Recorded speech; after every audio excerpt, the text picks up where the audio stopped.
Hey guys, this is not a podcast unfortunately, but we did have a new patch. Today it was released version 1.14, so in typical nerd fashion, I'm going to go through all this stuff. So let's talk about what this patch includes and then my thoughts on it. First up, we've got additional content, which I will never complain about. Okay, maybe not. I'll find something to complain about, but not about this.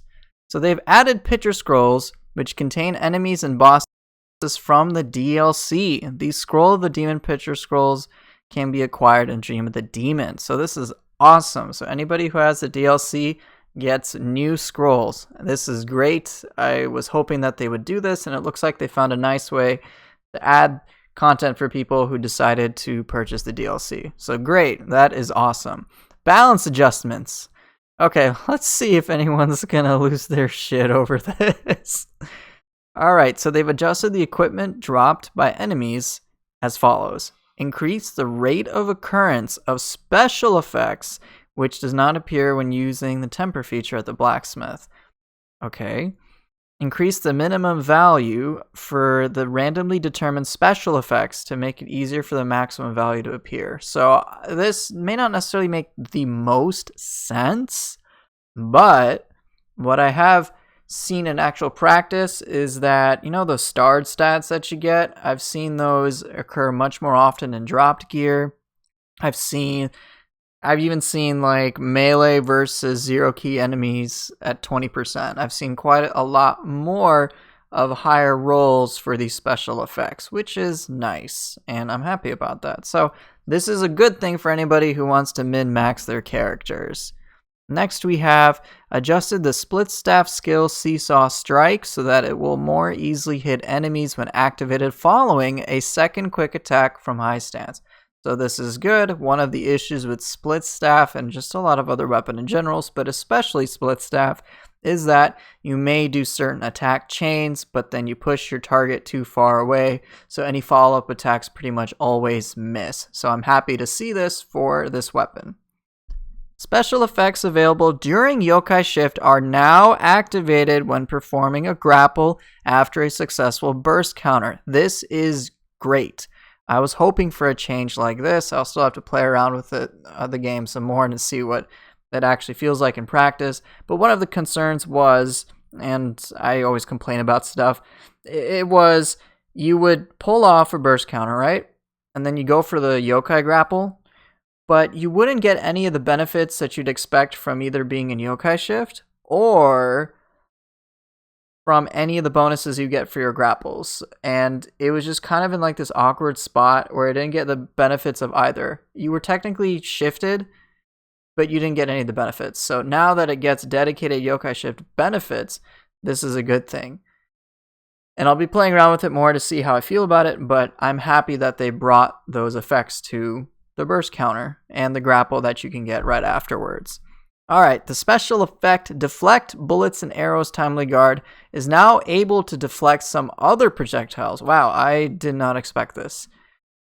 The deflectable attacks are the same as the Switchglaive skill Whirling Blade and the Onmyo Magic skill Gust Talisman. So the coveted Yata Mirror now is pretty much like it's even better. It was great before, but it's even better. So yeah, if you haven't gotten a Yata Mirror or unlucky, well, if you do happen to get one, you'll be able to join the cool kids. So great. This is nice overall. So far, overall buffs. In a good way too. Decrease the Amrita and gold rewards from Bakigani and Nupeppo. I don't think anyone really cares about that. Increase the Amrita and gold rewards from bosses in Tengu's Disciple. That seems good to me. I'm pretty happy with that. So yeah, I can just say so far balance adjustments are in the player's favor, both from a power perspective and one from a balance perspective too. I am happy about these changes and I hope more come. Bug fixes. Oh boy. Fixed an issue where the mid-stance quick attack of the split staff would not hit correctly when the split staff skill fluid form was enabled. Okay, well that seems necessary, but I don't know what that looks like yet. Fixed an issue where Sneak Thief was not activated when performing a sneak attack on a yokai enemy with the split staff. That seems necessary. Fixed an issue where the shift animation would not be cancelled and the player character would not immediately make the move to grapple when performing a yokai shift next to an enemy in a grappleable state if the active skills Dragon Fang, Dragon Claw, Dragon Horn, or Merciless Barrage were set. Yes. This is big. Because I noticed that sometimes, like, I would try to do one of these things and it just wouldn't work. And I'd be like, okay, this is awkward and the game doesn't know how to handle this. So this is good, and I am appreciative of this. This is only 1 out of 2 pages. There really wasn't that much, but who knows? Let's see what's left. Fixed an issue found in picture scroll missions where Kashin Koji would not attack if his health is reduced by a certain amount after he spawns. Yeah, this is always funny. Fixed an issue found in picture scroll missions where Kashin Koji would revive when defeated with a grapple. I've seen this bug firsthand in the Discord, and obviously when you have such jarring bugs like these, it's pretty weird and pretty frustrating. Fixed an issue in some scroll missions where shrines could not be prayed at and the picture scroll gauge would be empty after reviving if the player died at the same time as the boss. I've seen this as well. And again, these are such critical bugs that needed to be addressed, and I'm glad that they did so. But let's see what else is gonna go on. Fixed an issue where the players who have not yet unlocked Dream of the Demon could still pray scroll the demon missions by following certain steps during expedition. Yeah, that seems fair. Fixed an issue with expeditions where it may become impossible to proceed if the host automatically times out while they have the mission selection screen open. Odd, I haven't seen that. Fixed an issue with picture scroll expeditions where it was possible to start a scroll mission despite not having a demon parade picture scroll if a specific method was used, and it would become impossible to proceed. Well, thank you for fixing that. I haven't seen it, but that sounds like something you'd want to fix. Fix an issue in the main mission, the first DLC mission, where an application error would cause an event. Okay, so just another usual bug. Another issue in the main mission where the boss would not respawn after the player revives if the player and the boss died at both the same time. Okay, second occurrence. Fix an issue in the boss fight in the main mission, so the second one, where the boss would endlessly perform rush attacks. I have seen this, it's hilarious. So, Yoshitsune would basically just like dash all over the place, and it's just like, what are you supposed to do? You can't handle this. It's hilarious, and I've seen it. So, good that they took care of that. Fix an issue in the Tangled Disciple missions, where the boss would not move for a while after being hit with the skill Bolting Bore. Yeah, I've seen this. I've seen this on Reddit. After you do Bolting Bore on him, he just like would just not do anything. It's like he didn't know what was happening and you could endlessly wail on him. So yeah, they needed to deal with that.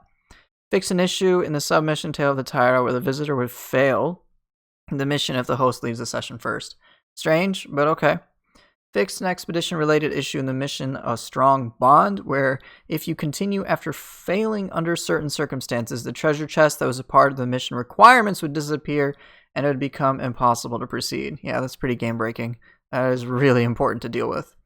Fix an issue where common rarities... Oh, thank God. Fix an issue where the common rarity soul cores dropped in Dream of the Demon had the Rarity Inheritance Soul Fusion special bonus. Dude, this is... I've had this happen so many times. I was trying to farm like my ideal Magatsu Warrior soul core, and it's pissed me off to no end that I would get common rarity things with Rarity Inheritance. I'm like, dude, who in the right mind is ever going to want to downgrade the rarity of their soul cores? Like, it was just so frustrating. And it was extra frustrating that for whatever reason it seemed to apply to commons at all. So I'm glad they took care of this, and that is good because that was so frustrating. Only higher rarities should get the Rarity Inheritance thing. Level Inheritance can go to anything, but Rarity Inheritance should be pretty much exclusive to Defines, and maybe if they have Ethereals, so if they have that for Soul Cores, then sure. Whew, anyway, got that out of my system.